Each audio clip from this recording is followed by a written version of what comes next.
Hello and welcome to another one of our online lecture videos for Math 122. And this is an interesting day because we have section 12.2. 122, anyone? All right, let's go ahead and take a look at what we have now. Continuous random variables. We're going to talk about probability density functions. Now, as promised, we are going to continue a discussion on expected value variance and standard deviation, but that's going to have to wait until 12.3 while we build some foundation. We have probability density functions, or we refer to these as PDFs. And no, not the document, the probability density function. So we have PDF, and you're learning about it from an annotated PDF. I can't think of anything better. Let's talk about these probability density functions then. We would say here that if little f of x is a probability density function, then I can use the probability density function to find probabilities. And we do that by setting up a definite integral. So we would say the probability that my continuous random variable x is between a and b is equal to the definite integral from a to b of that probability density function with respect to x. And here PR is short for probability. So if I want to find a probability, I would set up a definite integral of a probability density function to find that probability. Okay, so what does it mean to have a probability density function? What are the restrictions? A probability density function has to satisfy the following two properties. First of all, the probability density function has to be greater than or equal to 0 on its interval. So when we're given a PDF, we're actually given two things. We're given a function, some little f of x, and we're given an overall interval, say from capital A to capital B.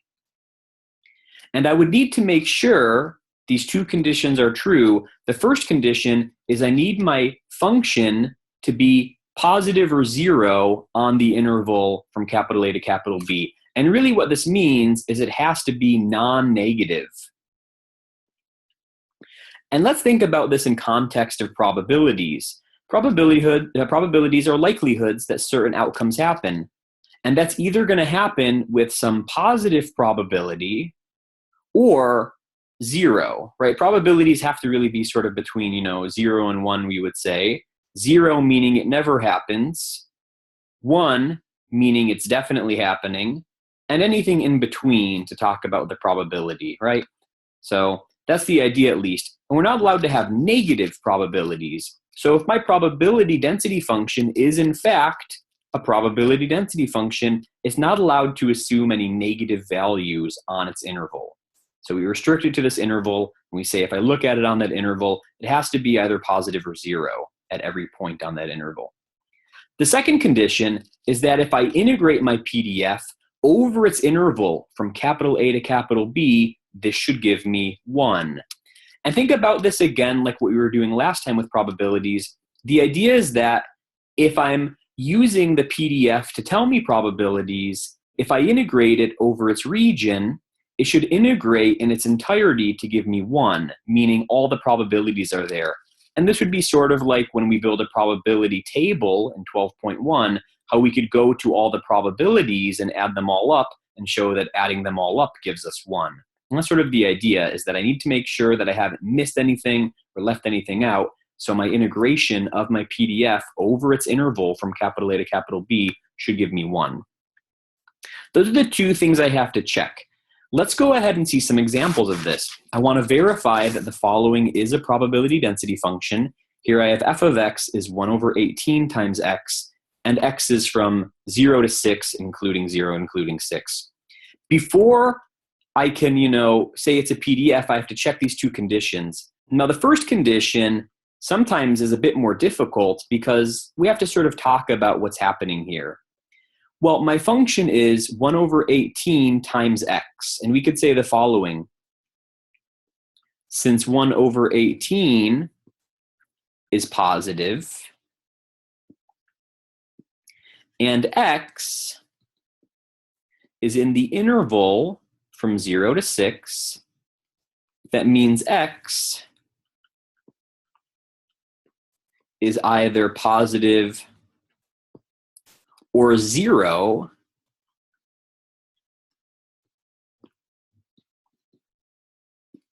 then my function, which is the product of these two things, 1 over 18 times x, is going to be greater than or equal to 0. And you would just want to try to write down some explanation. You want to try to convince that to whoever is reading, which is likely going to be me or your TA. We want to try to convince them that the function is not ever going to be negative. So however you think is the best way to do that, write down some sentences about it. I think sometimes it's difficult because it might be kind of obvious that that's the case. But here what I've said is, okay, 1 over 18 is always positive, so it's not going to flip the sign on me. And x is coming from the interval from 0 to 6. So if it's 0, then it gives me 0 for everything, and that's okay. If it's not 0, then it's somewhere between 0 up to including 6, which means that it's positive. And if I multiply two positive things together, it's going to give me something positive. So the only possibility for 1 over 18 times x, if x is between 0 and 6, is that it's either going to be 0 at 0 or positive otherwise. So we can verify that first condition. I just have a little statement that I've written here. The second condition to verify feels, I think, a bit more natural to us because we're actually doing work. We're doing calculus to verify this. I want to show what happens if I integrate from 0 to 6 my 1 over 18 times x with respect to x. So we integrate. 1 over 18 comes along as my coefficient. I integrate x to get x squared divided by 2. And this is from 0 to 6. And then here, if I'd like to, I could go ahead and clean up my coefficient. So that's 1 over 36. And then we have x squared from 0 to 6. And I would plug in my upper bound and plug in my lower bound and subtract in between. So I have 1 over 36 in front. If I plug in 6, I get 6 squared. Minus, if I plug in 0, I get 0 squared. And that gives me 1 over 36 times, and here I have 36 minus 0, which gives me 1 over 36 times 36, which gives me 1. So I'm able to check both of these conditions.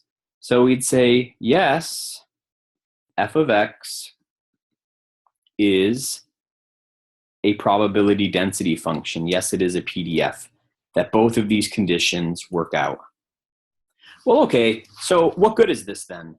Since it is a probability density function, I can use it to find probabilities. That's where it gets its name from. And so here this next question says, find the probability that our continuous random variable x is between 1 and 2.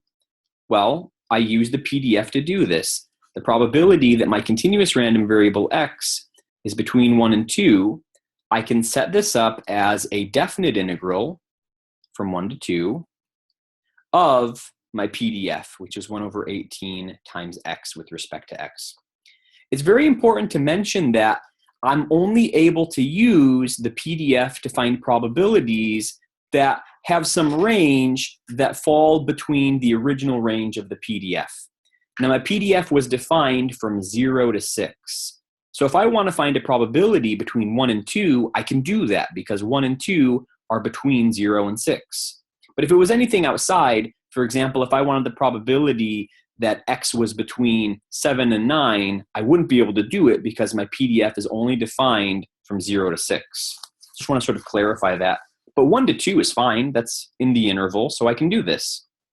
So we can go ahead and find this probability then. We would integrate. I get 1 over 18 times x squared over 2 again. But now this is from 1 to 2. I go ahead and combine my coefficient. So here we'd say 1 over 36. And then x squared, as x squared goes from 1 to 2. Then we go ahead and we'd plug in. So I have 1 over 36, and then I would have 2 squared, and then minus 1 squared. So that's 1 over 36 times, in my parentheses here, I have 4 minus 1. And that gives me 1 over 36 times 3. So that gives me 3 over 36. And it looks like I can reduce the top and the bottom by 3. 3 goes into itself once. 3 goes into 36 12 times. So here our probability is 1 over 12.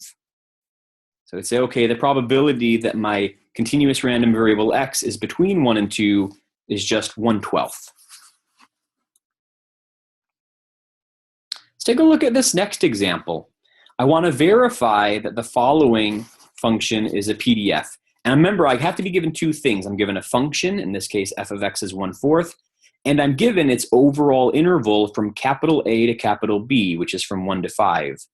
That first condition that I want to verify is that my function is greater than or equal to 0 on its interval. And this is almost kind of tricky to do because it's very clear that it is. And I want to try to put that into words. Write me a small sentence as to how you know so that you can try to convince me, and then we can move on to that second condition. We'd say this: f of x is a constant function where f of x equals 1/4, and feels weird to write it, but I'm going to write it, and since 1/4 is positive, f of x is greater than or equal to 0. And we could say greater than or equal to 0 on the interval from 1 to 5. Now, you're probably thinking, why don't you just say that it's greater than 0? That's true. The condition that I'm trying to check, though, is that f of x is positive or equal to 0. Saying greater than or equal to 0 isn't false. It's just weird to say that it's equal to, that it could be equal to 0 when it isn't. But certainly it is still true, right? So we could say, okay, it's positive on the interval from 1 to 5. That's okay. But remember, the condition that we're checking is to make sure that it is greater than or equal to 0. And here, sort of with that exclusive or, we're allowed to say it still. It's not incorrect, but it might seem kind of funny to word it that way. But anyways, I'm digressing. That is the case, right? So no issues there. It's never going to be negative because it's always 1/4. So, all right. Moving on to the second condition. Now is where I get to actually do something. I want to integrate over the region of my PDF. So that's integrating from 1 to 5, my function, which was 1/4 with respect to x. Now, if I integrate a constant with respect to x, it's just going to bring that variable back into play. So I get 1/4 times x, and this is from 1 to 5. And I'm going to leave the 1/4 factored in front. But then if I plug in my upper bound for x and my lower bound for x and subtract in between, I get 5 minus 1, which gives me 1/4 times 4, which gives me 1. So we'd say, yes, f of x equals 1/4 on the interval from 1 to 5 is a probability density function, is a PDF.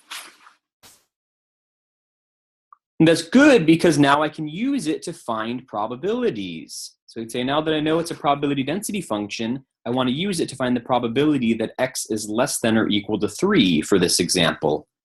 So okay, we'd say probability that x is less than or equal to 3. I can set this up as a definite integral. And I would want to be integrating my PDF with respect to x. And x less than or equal to 3 means my upper bound should be 3, but what should my lower bound be? Be careful with this one. I don't want the lower bound to be negative infinity. You'd say, well, why not? If x is less than or equal to 3, that's everything up to including 3, so it should start at negative infinity. Remember, though, our PDF is only defined on the interval that it's given with. So this PDF only exists from 1 to 5.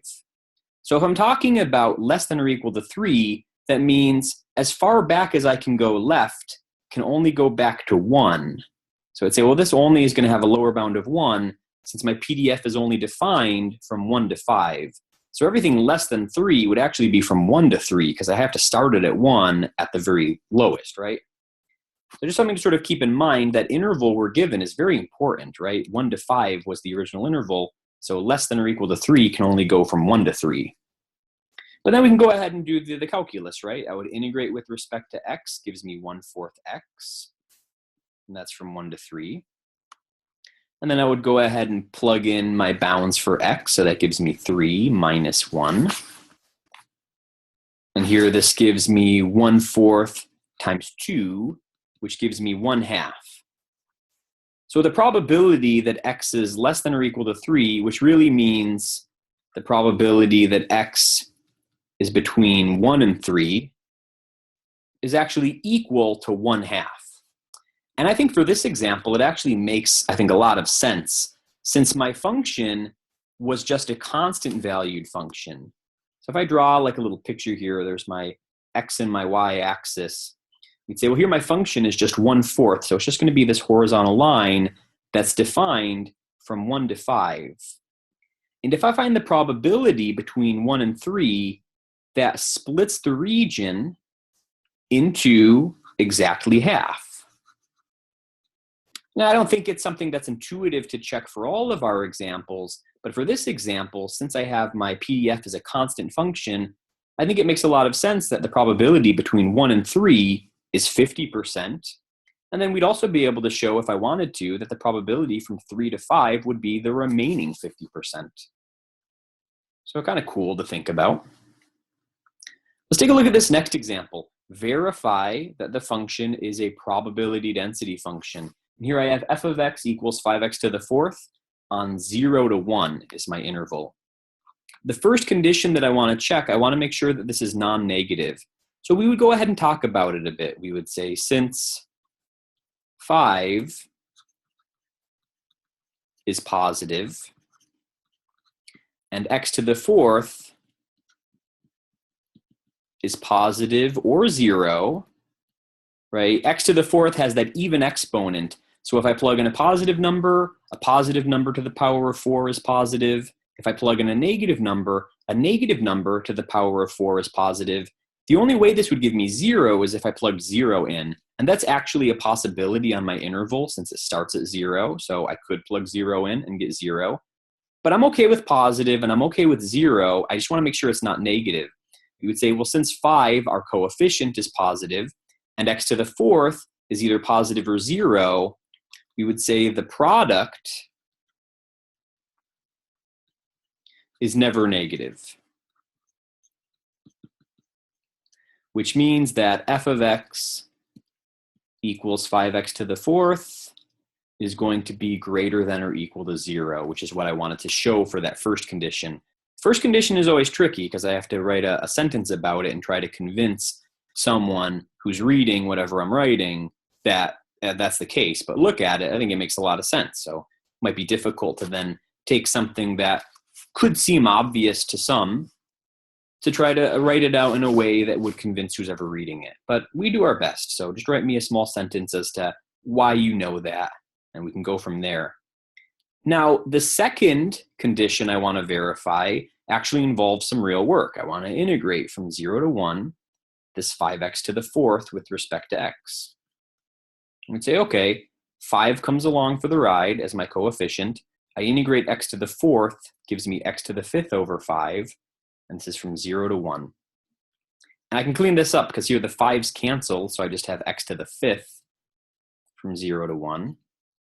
And we would evaluate this. I would plug in 1 for x, so I get 1 to the 5th, minus plug in 0 for x gives me 0 to the 5th, which is 1 minus 0, which gives me 1, which is what I wanted to show. I wanted to show that if I integrate my alleged PDF over its interval from 0 to 1, that it gives me 1, meaning all the probabilities have been accounted for. So we'd say, yes, f of x equals 5x to the 4th on the interval from 0 to 1, I'm happy to say is a probability density function. So it is a PDF.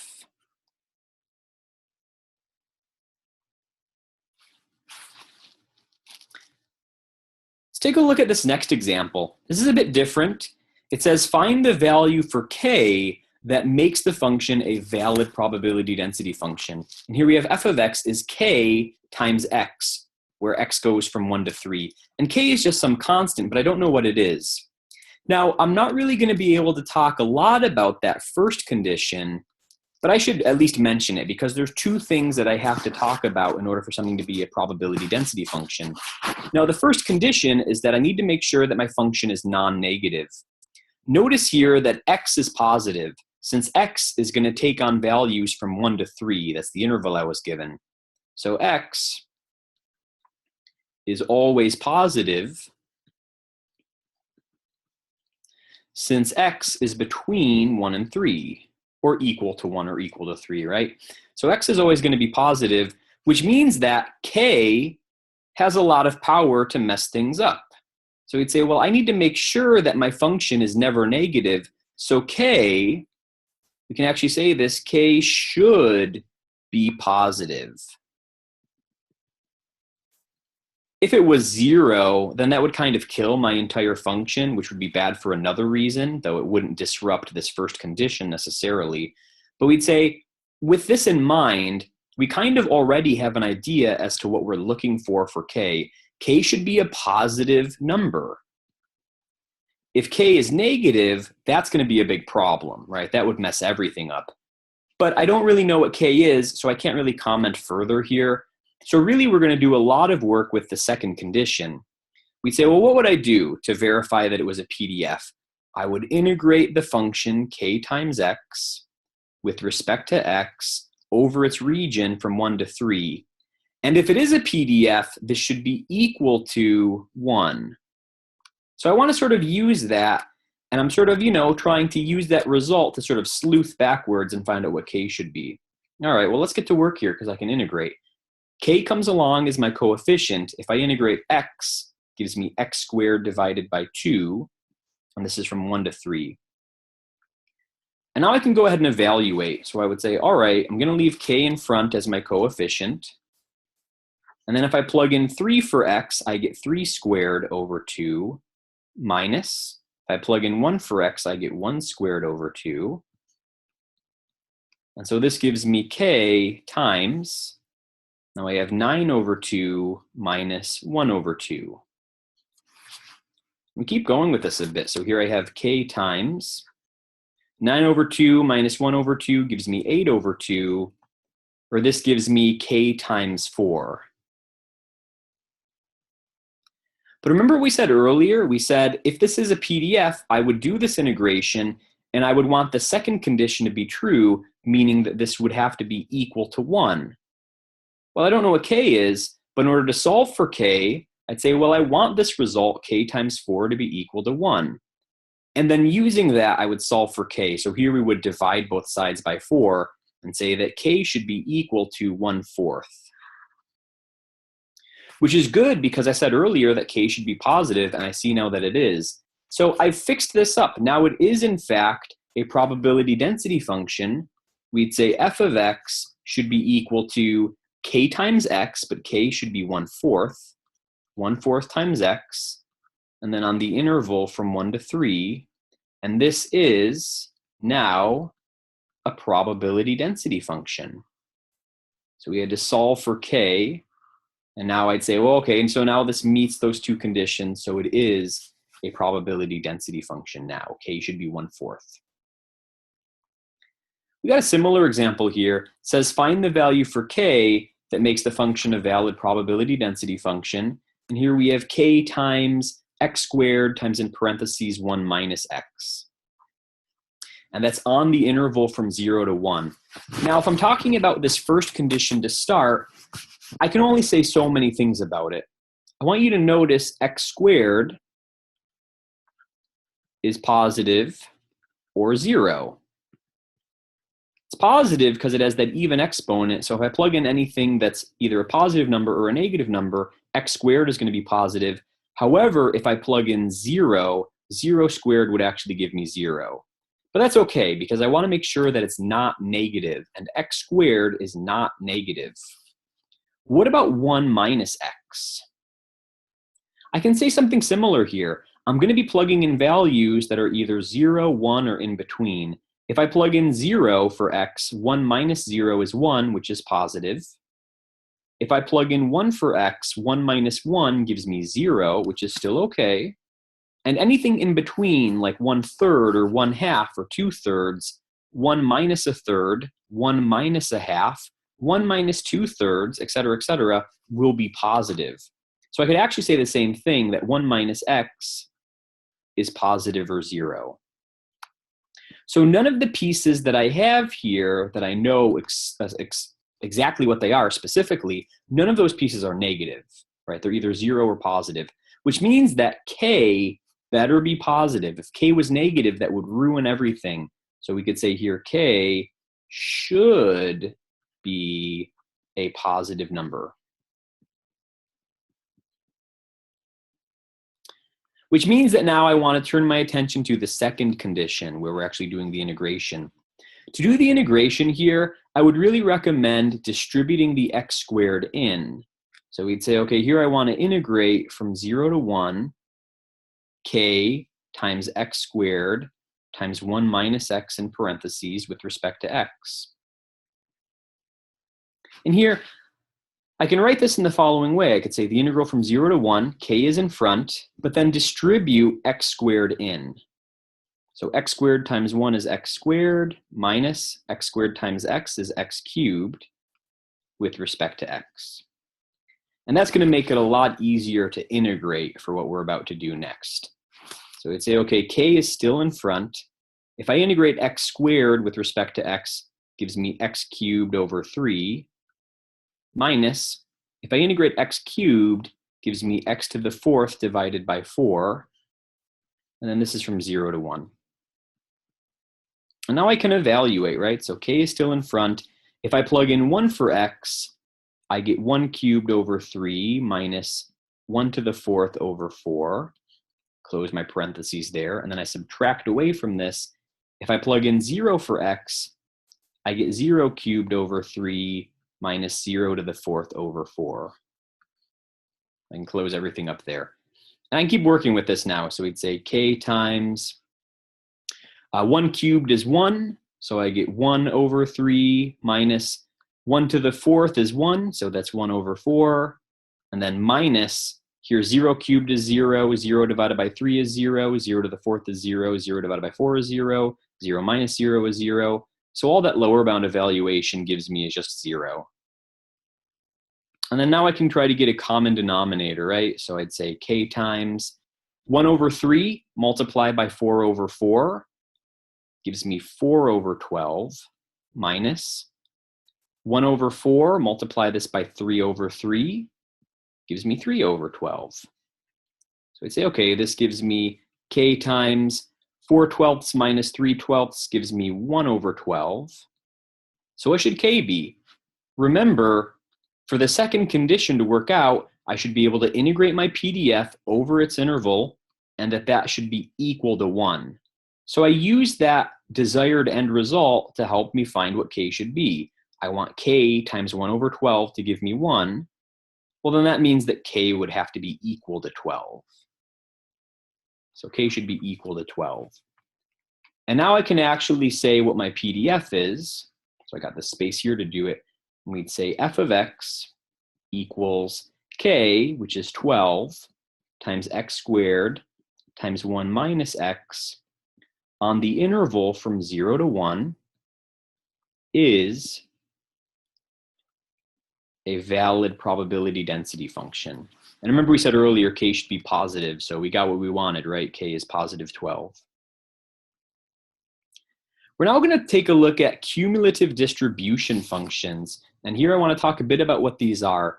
If I integrate a PDF in general without bounds, so some indefinite integral, that's going to give me some function, capital F of x, plus some constant of integration, some unknown constant, right? So if I'm integrating without bounds, I have to remember I get my function, capital F of x, and then plus my unknown constant of integration, so plus c.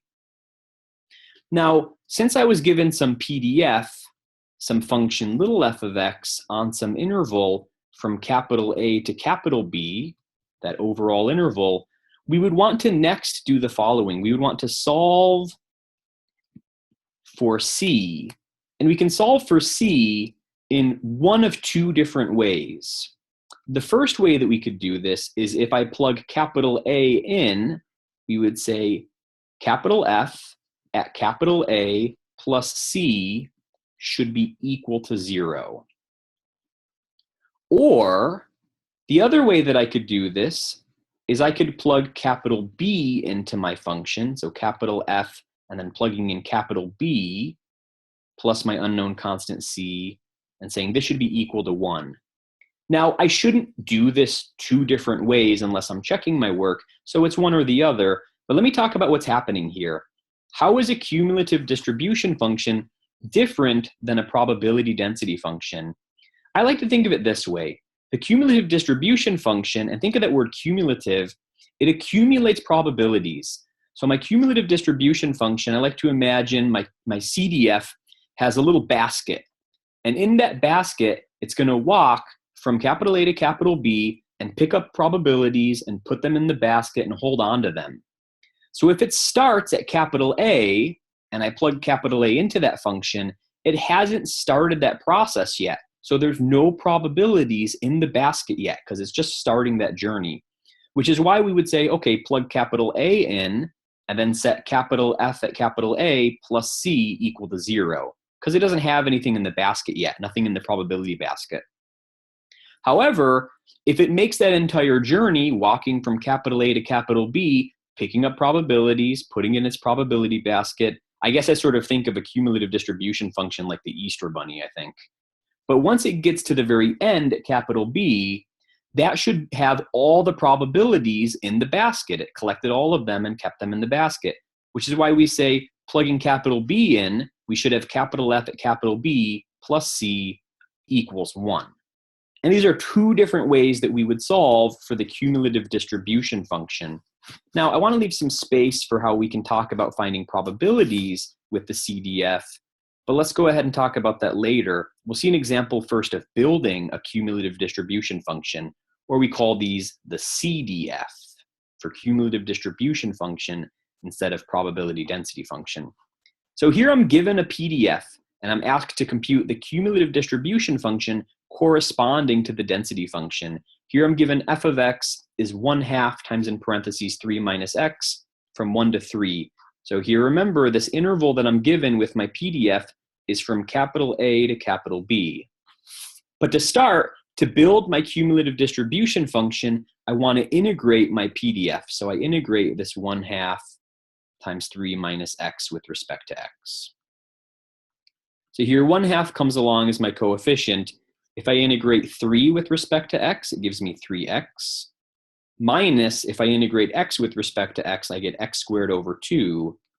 And then I have this constant plus c at the end. So this is my sort of CDF in progress, but I want to be able to solve for it in full. So I should know everything about it, meaning I should know what that constant is. Remember, I have two different ways that I could go ahead and solve. Now, I'm going to give you my personal opinion because you pay a lot of money for tuition, and I'm going to tell you what I think is best. I usually prefer to work with this way of solving, plugging in capital A. Now, why is that?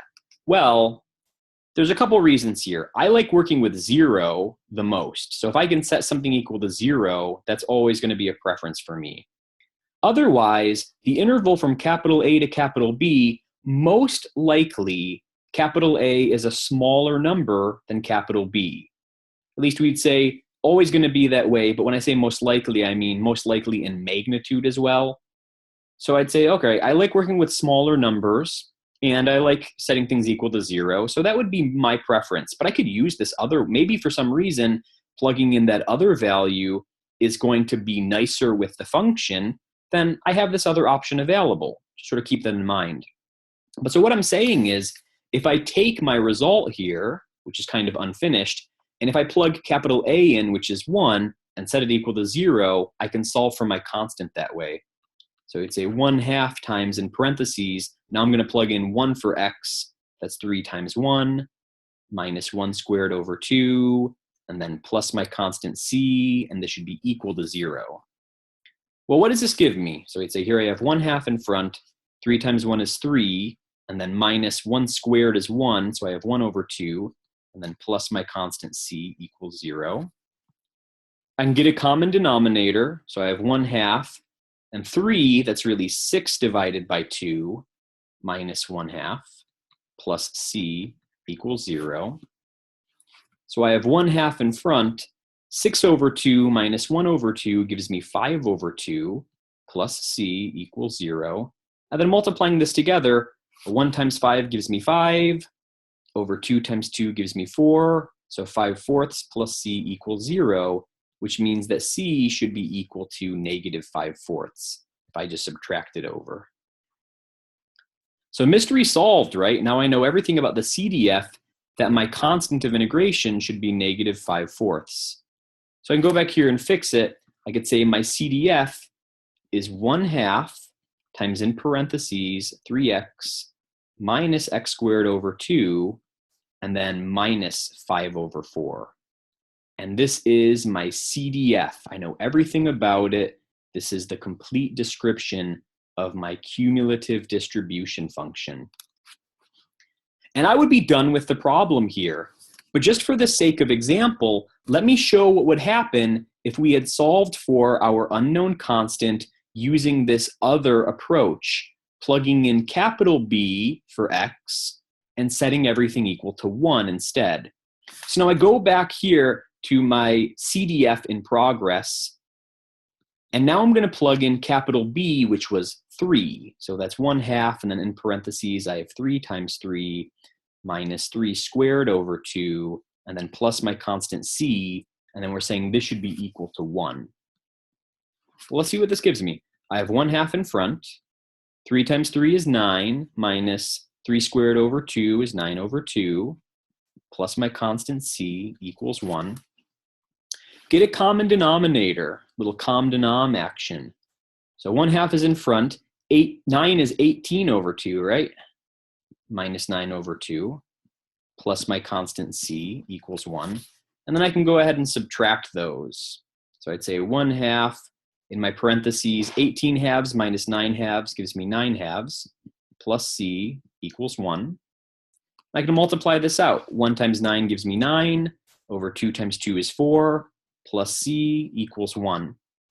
And now I would solve for c, and I would solve for c by subtracting 9/4 over. And I'd say, okay, c is equal to 1 minus 9/4, and get that common denominator.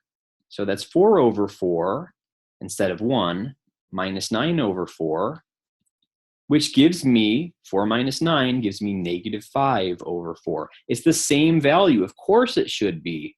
It shouldn't be different. I'm just solving for it in a slightly different manner, but it shouldn't change the value for the constant. So you have those options, right? You have my recommendation as well, what I would prefer to do, but I can go ahead and solve for c in 2 different ways, should give me the same value. So it's a great way to check your work too. Let's see another example. Here I'm given sort of a word problem that says the time in minutes required to complete a certain subassembly is given by a random variable x with density function, so that means PDF, probability density function, little f of x is 1/21 times x squared from 1 to 4. Now, I'm already told that it's a PDF. If I had to verify it was a PDF, though, we know the steps. I have to check those 2 conditions. But assuming that it's a PDF, I can go ahead and find this probability. So here I'm asked to find the probability that my continuous random variable x is between 2 and 3. Which, since I have a PDF, all I have to do is set up the definite integral from 2 to 3 of this 1/21 x squared with respect to x. We're just going to integrate from 2 to 3, and the PDF, through integration, tells me what the probability is. 1/21 comes along as my coefficient. If I integrate x squared, I get x cubed over 3, and this is from 2 to 3. I can clean up my coefficient a bit here. If I go ahead and multiply through 1/21 times 3, that's going to give me 63. And then we have x cubed from 2 to 3. Now I'm going to leave that 1/63 in front. But if I plug in 3 for x, I get 3 cubed, minus if I plug in 2 for x, I get 2 cubed.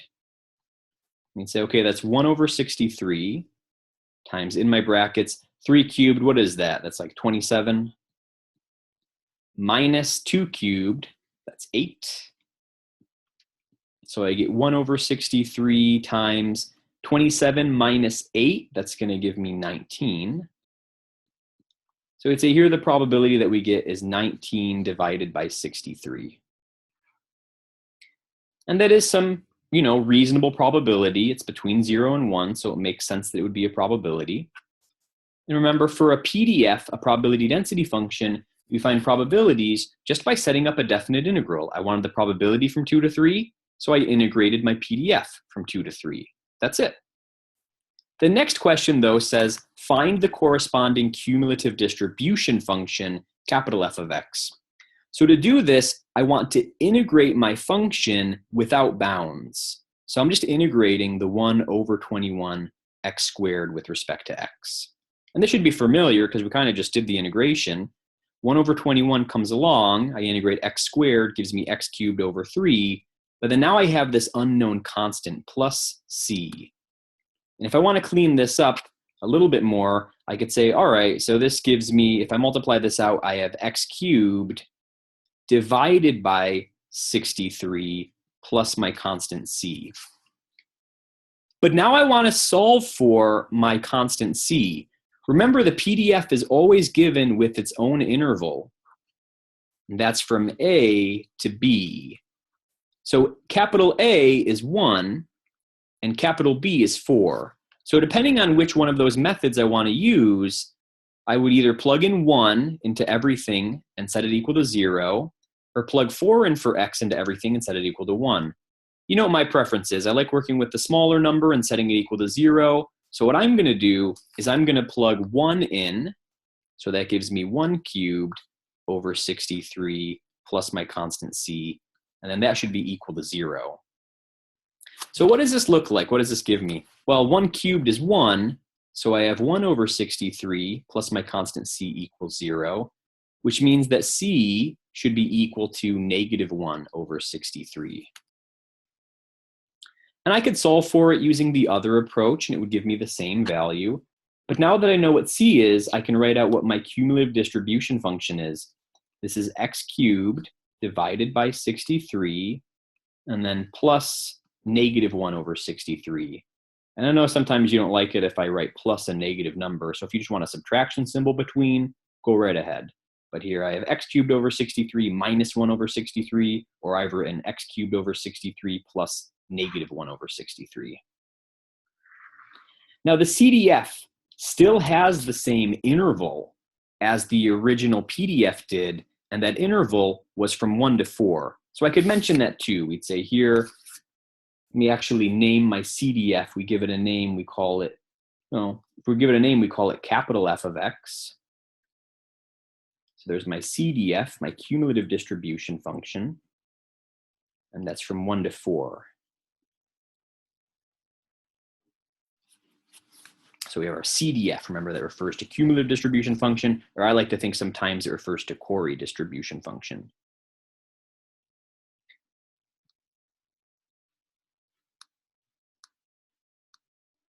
And back here when I found my CDF, I should have also written in this previous example the interval along with it. So my CDF is this 1/2 parentheses 3x minus x squared over 2, and then minus 5/4, and this is from 1 to 3 was the original interval, just to sort of clarify there.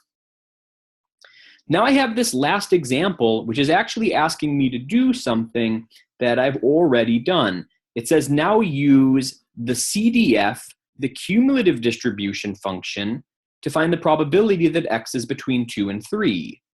This is what we already did with the PDF though. So let's go back up to the previous page, because I left a little bit of room where I can talk about how we can use the cumulative distribution function to find probabilities. Let me write down what the result is. If I want to find the probability that my continuous random variable x is between two values, some little a and some little b, and if I want to use the CDF to do this, all I have to do is plug into the CDF, plug little b in, plug little a in, and then subtract in between. So that's how we would use the CDF to find probabilities. It's actually just a couple of evaluations and then subtracting, finding the difference between. But this makes a lot of sense intuitively. Think about how we use the PDF to find probabilities. We set up a definite integral, we integrate, And then we plug in the upper bound, the lower bound, and subtract in between. Notice though, for the cumulative distribution function, I've already done the integration. So I wouldn't want to integrate again because I've already integrated. So in fact, the only step that's left is to plug in the upper bound, plug in the lower bound, and subtract in between. And it's not like it's saving me any time unless you gave me the CDF and asked me to find a probability using it. That would save me some time. But seeing as how I had to build the CDF, all we're saying is, hey, we've already integrated, so don't integrate again. Now you just have the last step of the fundamental theorem of calculus part 2 left to do, where you would plug in the upper bound, plug in the lower bound, and subtract. So here, where I'm asked to find this probability using the CDF, I would just take my CDF, plug 3 into it, plug 2 into it, and subtract in between. And here, that CDF that we had, let me just write it down over here so I have it a little bit closer. X cubed over 63, and then we said, minus 1 over 63 equals that function capital F of x. We call the PDF little f of x. The CDF, we call that capital F of x. So all I want to do now is plug in 3, plug in 2, and subtract in between. If I plug in 3, I get 3 cubed over 63 minus 1 over 63. Keep it in parentheses, and then minus, I want to subtract away. If I plug in 2, I get 2 cubed over 63 minus 1 over 63. And if I work through the evaluation here, we'd say 3 cubed gives us 27 over 63 minus 1 over 63, and then in parentheses, and then minus. Over here, I have 2 cubed is 8 over 63 minus 1 over 63. And then working in the parentheses, 27 minus 1 gives me 26 over 63, minus 8 minus 1 gives me 7 over 63. And I can go ahead and subtract these. 26 63rds minus 7 63rds. Well, 26 minus 7 gives me 19, and then divided by 63. Which is the same probability that we found when we used the PDF to find the probability. And it should not give me a different answer. That would be bad. But here's just another way that I can compute probabilities. So keep that in mind. If I'm using the PDF, I have to set up the integral and do the integration, and then plug in the bounds and subtract. If I have the CDF, though, that means I already have the antiderivative. So finding probabilities with a cumulative distribution function is a little bit nicer in the sense that I just want to plug in my upper bound, plug in my lower bound, and subtract in between. And that will give me the probability. All right, that's it for section 12.2. Happy to put that in the homework jar. If you want to talk a bit more about probability density functions, using them to find probabilities, verifying that they're probability density functions, or if you want to talk about CDFs or anything on the homework, stuff like that, please send me a message over on Piazza. I'm happy to discuss this stuff further. This is the kind of stuff that, dreams are made of. So I really love talking about it. Let me know how you're doing with the course. Send me some messages on Piazza with your questions on the content. I hope you've been enjoying these online lecture videos. We got a couple more for you coming your way. I hope you're doing really well wherever you are. Take care.